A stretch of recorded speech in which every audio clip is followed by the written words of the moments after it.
But what's happened in the last 3 days, as you know, 2 Russians have been arrested and charged with hacking 500 million emails. Frank, it's 4, and one of the persons is in Ancaster. It's a big story today in Canada.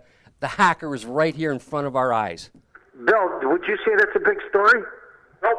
You don't think hacking's a big story? I'm not talking. I don't think it's a big story. They have no evidence to link the Soviets, the Russians, whoever you want to call them, with Donald Trump. I'm not talking about Donald Trump. I'm not, Bill. You can't believe that they had an election. I'm not saying that, Bill. I'm saying this particular. We're talking about the hacking, Bill. This particular hacking is strictly to do. That hacked 500 million emails. Do you believe that that's a big story? Well, if they've arrested them, I do. I wouldn't believe it was released by the Democratic Party, but if that was not released by the Democratic Party. They were arrested. This has nothing. This has Russia. Yeah. And I didn't know the one in Ancaster. I missed that one. Ancaster's right, in Hamilton. Frank, it's on the front page of the papers today because now it has a Canadian connection. This has nothing to do with Trump. This is strictly hacking.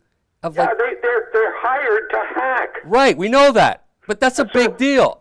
That is a big deal. I think that this is the biggest hack.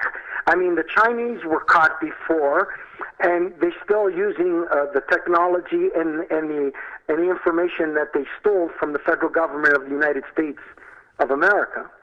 But I think that this is the biggest hack of all time, and I think it really creates a huge suspect on Yahoo and Google and Apple and all of these providers of emails, and I think that this is going to enhance and probably give a shot to BlackBerry to come back, where they had the best security of any provider.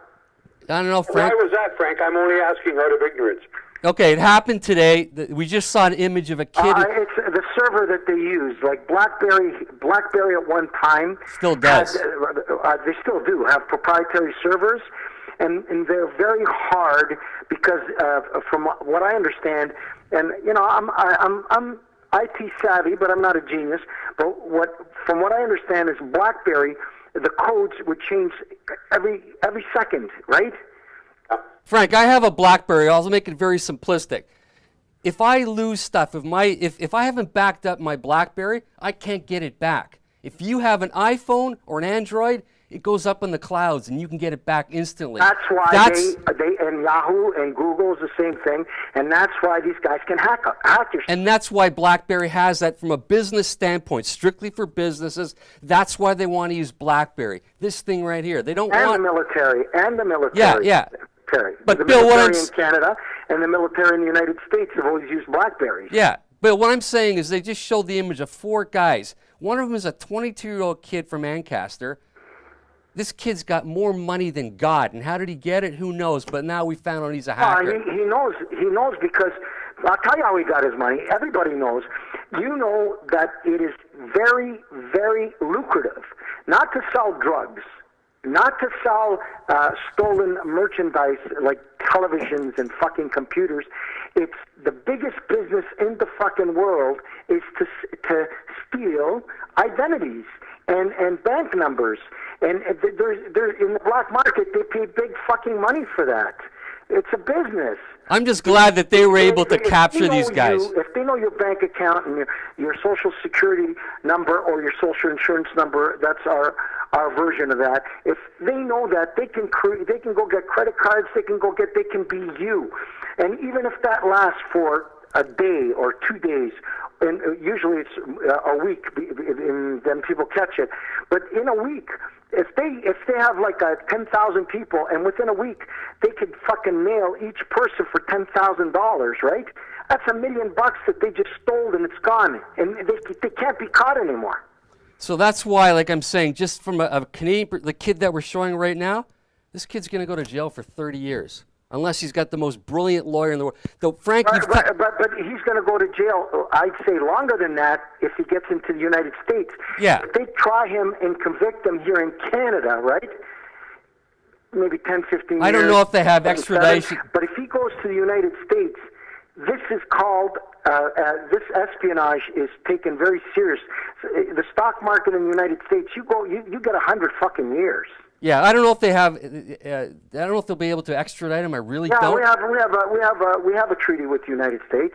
Well, what I'm saying right now is, and Frank, you've touched upon it before. You can do a lot of things in life to do things that aren't proper. When you start getting into espionage and treason against your own country, that's one of the most. I would say it's probably the most serious offense that you can do. I would say the most serious offense, next to murder. Okay. Even more than murder is treason. What do you think, Bill?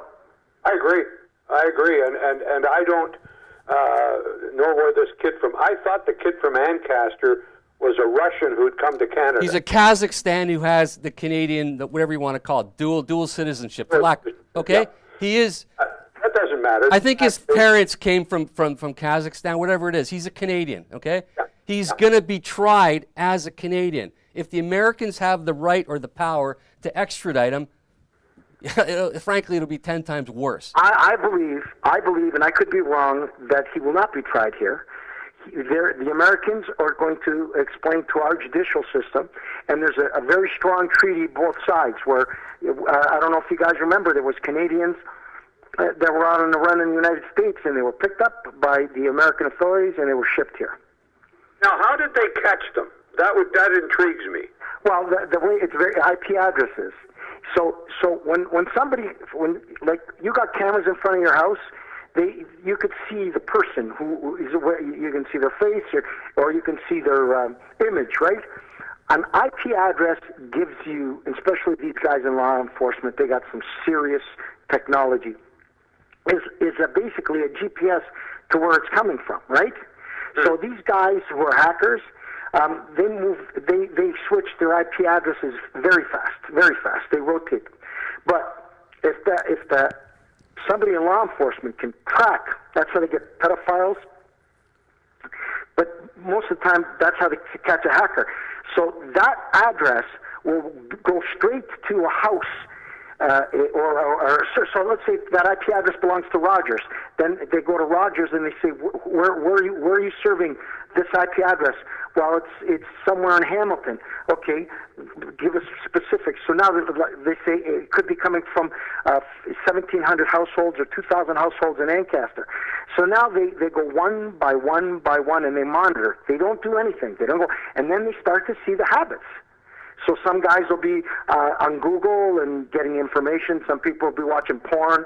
Some people will be fucking streaming Netflix. But somebody will be going on Yahoo 24/7 and going through hundreds of thousands of IDs of other people.